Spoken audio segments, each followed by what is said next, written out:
Bonjour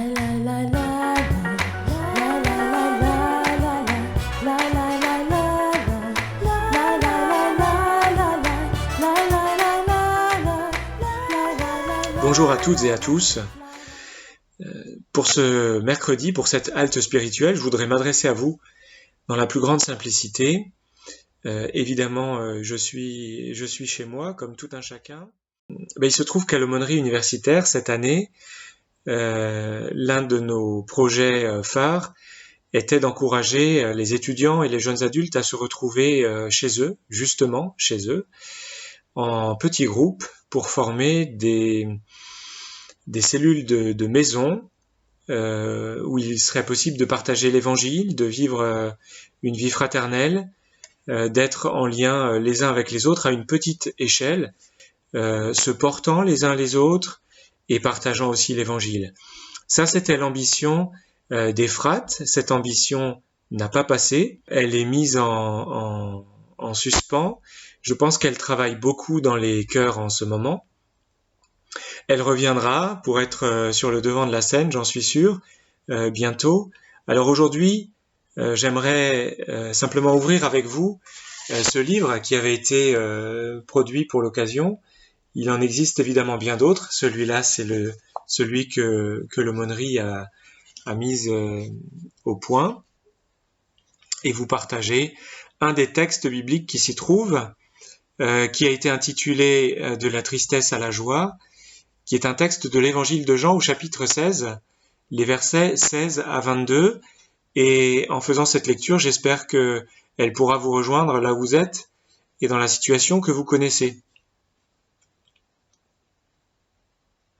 Jésus parle. Encore un peu et vous ne me verrez plus. Puis encore un peu et vous me verrez. Quelques-uns de ses disciples se dirent donc les uns aux autres: qu'est-ce qu'il nous dit là? Encore un peu et vous ne me verrez plus, puis encore un peu et vous me verrez, et je m'en vais vers le Père. Il disait donc, que dit-il là? Un peu? Nous ne savons pas de quoi il parle.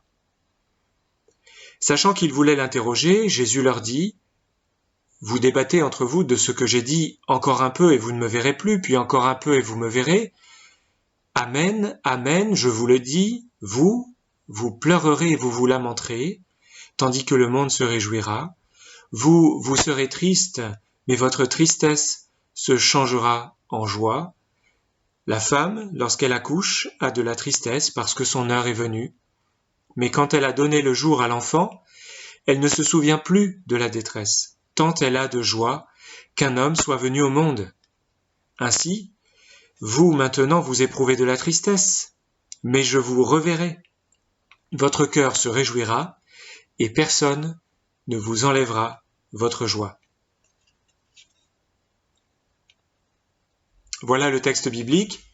Il est accompagné d'un petit commentaire qui est à partager en groupe. Alors pour nous aujourd'hui plutôt tout seul, ou en famille si vous êtes en famille, sur la fécondité de nos sentiments, puisque le propre des sentiments forts comme la tristesse ou la joie est de nous laisser croire qu'ils n'auront pas de fin.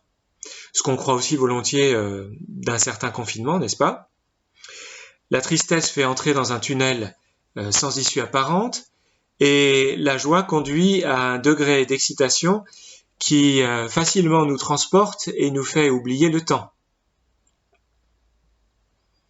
Dans ce discours d'adieu, Jésus prend le soin d'avertir les siens de sa mort. Il ne leur promet pas de leur épargner la tristesse, mais il leur annonce que cette tristesse sera passagère et que la joie d'une délivrance va l'emporter bientôt. Quand on lit encore l'apôtre Paul, on découvre qu'il existe une certaine tristesse qui vient directement de Dieu et qui conduit les croyants, qui conduit à un mouvement du cœur de sincérité qui est le mouvement de la repentance, de la reconnaissance de la faute. Et l'apôtre Paul écrit que de ce mouvement de repentance, de cette tristesse passagère qui conduit à la repentance, eh bien nous pouvons nous réjouir, même si c'est paradoxal a priori, parce que au final, il y aura dans notre vie un bienfait. Il y aura une plus-value très rapide parce que nous avons fait ce bon chemin. N'ayons donc pas peur de la tristesse passagère. Bien sûr, il s'agit aussi de la discerner d'une tristesse plus fondamentale, d'une dépression qui nécessite plus d'attention et plus de soins pour pouvoir en sortir. Mais n'ayons pas peur de nos sentiments et confions-les à Dieu pour qu'il nous aide à en comprendre la portée. Voilà le message ou le partage spirituel qui se trouve après ce texte biblique de Jean chapitre 16. Et j'aimerais vous laisser aujourd'hui avec 2 questions que vous pouvez emporter dans votre bagage avec vous et y répondre. Et la réponse vous viendra peut-être à un autre moment. Ces 2 questions sont les suivantes.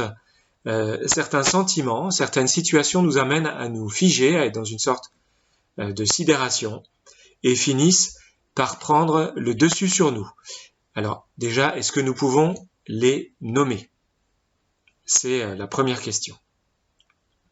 Et puis, la deuxième question est la suivante. Voyez-vous une zone d'ombre et de tristesse dans votre vie où vous aimeriez accueillir pleinement la joie de l'Évangile, puisqu'avec le texte d'aujourd'hui, nous entendons très clairement que l'Évangile, et donc que la foi, et donc que toute pratique dite religieuse, eh bien au fondement de tout ça, il y a une joie en partage, il y a une joie à vivre.